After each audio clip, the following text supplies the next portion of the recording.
Saya Ayu Hoirunisa dengan NPM 260110100031 Fakultas Farmasi Universitas Padjadjaran akan melanjutkan presentasi mengenai studi biofarmasetika suatu sediaan obat dengan rute pemberian secara perkutan. Hal yang akan saya bahas di sini adalah optimasi ketersediaan hayati sediaan perkutan dengan metode iontoforesis.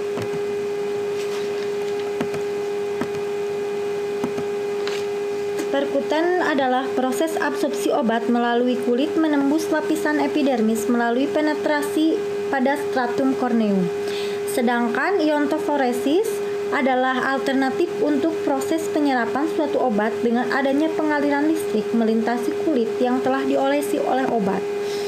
Di sini dengan adanya iontoforesis proses yang menyebabkan peningkatan penetrasi molekul obat ke dalam jaringan kulit dengan adanya arus yang diaplikasikan melalui kulit. Prinsip dasar dari iontoforesis adalah perbedaan potensial dan kekuatan eksternal yang memfasilitasi transport kulit.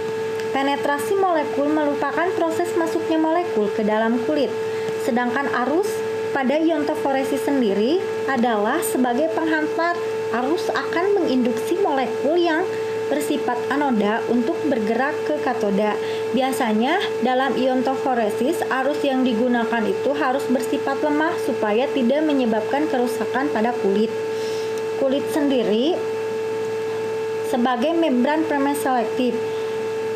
Kulit mempunyai muatan negatif dengan pH sekitar 4. Kenapa pH-nya asam? Karena adanya asam karboksilat pada lapisan barier kulit, sehingga kulit sendiri dapat bertindak sebagai membran permeselektif yang dapat menghantarkan kation.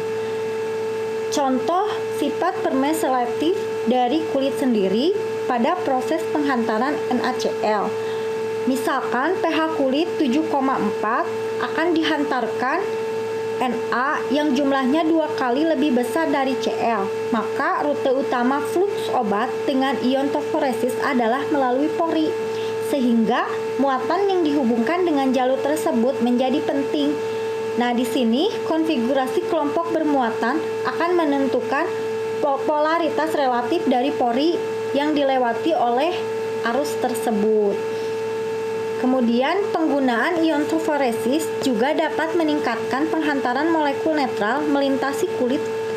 Molekul netral bergerak di bawah pengaruh beda potensial dengan aliran konvektif, di mana akan dihasilkan elektroosmosa dan kekuatan osmotik. Di sini ada skema tentang dari iontoforesis sendiri. Skema ini saya dapatkan dari salah satu jurnal Bapak Nasrul. Di sini bisa dilihat keterangannya. Yang pertama itu ada cairan reseptor pengganti kompartemen. Kemudian yang kedua ini cairan reseptor. Yang ketiga ini donor kompartemen. Yang keempat termostat gelembung. Yang kelima itu ada pompa peristaltik. Kemudian ada pengaduk dan ada water bath. Ada beberapa jurnal yang saya temukan tentang iontoforesis. Jurnal pertama yaitu The Influence of Oleic Acid, Propylene Glycol Mixture, and Iontoforesis to Propanolol Transdermal Transport. Ini berikut abstraknya. Dari abstrak tersebut bisa disimpulkan latar belakang dari penelitian tersebut adalah propanolol mengalami metabolisme lintas pertama intensif, sehingga nilai bioavailabilitas dari pemberian per oral itu rendah. Makanya dilakukan penelitian untuk mengatasi hal tersebut dengan cara penghantaran transdermal. Tujuan dari jurnal ini adalah untuk mengetahui pengaruh campuran asam oleat dengan propilen glikol dan iontoforesis terhadap transport transdermal propanolol. Metode yang dilakukan pada jurnal ini dengan dilakukan secara in vitro menggunakan sel difusi vertikal melalui kulit tikus yang telah dicukur rambutnya. Kulit mengalami praperlakuan dengan dengan penambahan asam oleat 10% ditambah 20% propilen glikol selama 3 jam. Kemudian dialiri iontoforesis dan dilakukan dengan intensitas 0,25 mA per cm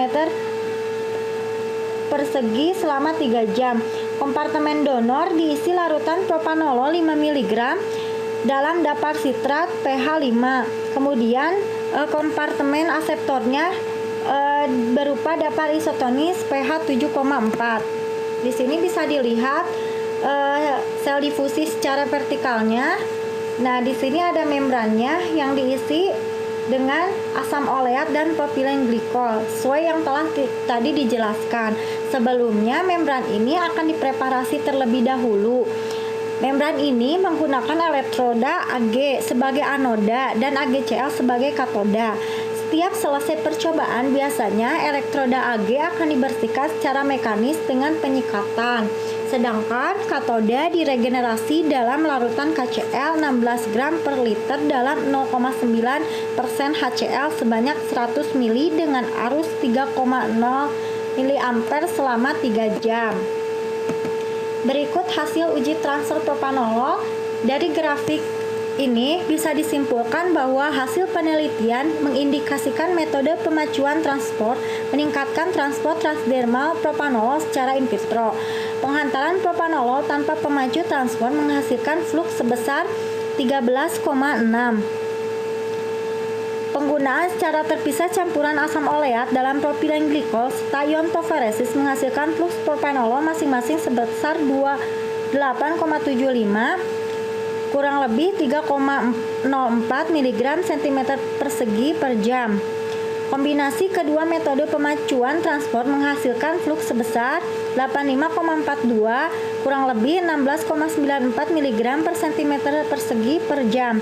Secara matematis dapat disimpulkan jika sipet iontoforesis seluas 12 cm yang tadi digunakan pada kulit yang telah diberi praperlakuan pemacu transport, maka konsentrasi tunak dalam plasma diprediksi mencapai 24,65 mg per mili, sehingga dosis harian propanolol dapat dipenuhi.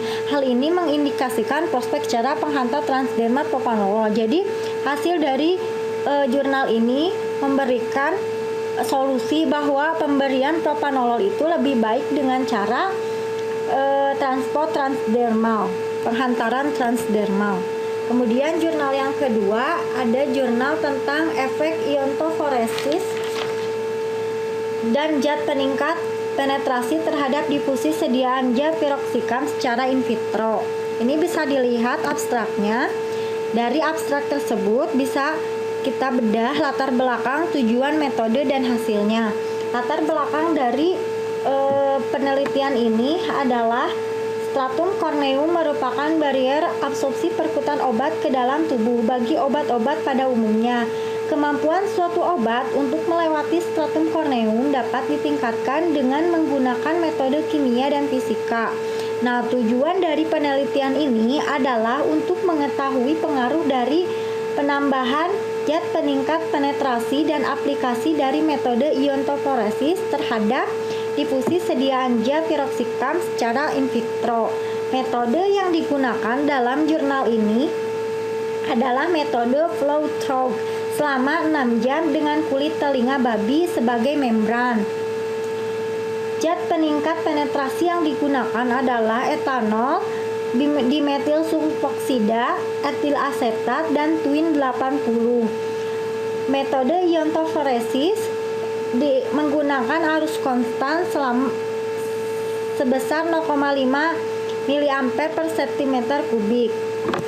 Hasil yang didapatkan dari jurnal penelitian ini bisa dilihat grafiknya di sini dengan kesimpulan bahwa hasil penelitian uji difusi piroxicam dengan pengaruh zat peningkat penetrasi menunjukkan bahwa laju difusi yang paling baik secara berturut-turut adalah formula 1 dengan zat penambah penetrasi 5% etanol lebih besar dari formula 3 dengan penambahan zat penetrasi 5% etil asetat lebih besar dari formula 4 dengan penambahan 5% Win 80 lebih besar dari formula 2 dengan penambahan 5% dimetil sulfoksida dan lebih besar dari formula tanpa zat peningkat penetrasi. Jumlah obat yang berdifusi dengan pengaruh iontoforosis pada formula tanpa peningkatan penetrasi itu lebih tinggi dibanding 2 kali lebih tinggi dibanding tanpa pengaruh iontoforosis. Maka pengaruh kombinasi antara zat peningkat penetrasi dan iontoforosis pada F1 dan formula 3 terhadap laju difusi piroksikan dari sediaan gel menghasilkan efek yang sinergis. Sedangkan pada formula 2 dan formula 4 efek kombinasi sinergis tidak terlihat dengan jelas. Bisa dilihat tidak terlihat dengan jelas. Selanjutnya ada jurnal tentang biofarmasetika pemberian retinol secara in vitro dan in vivo dengan absorpsi perkutan. Di sini retinol merupakan vitamin A yang diformulasikan dalam bentuk gel maupun hidrogel dalam bentuk emulsi. Metode yang digunakan itu zat kimianya berupa retinol, asam retinoat dan retinat. Zat kimia lain pelarut grade dan media. Medianya berupa kulit binatang tikus dan kulit manusia yang diambil dari bagian perut kulit manusia.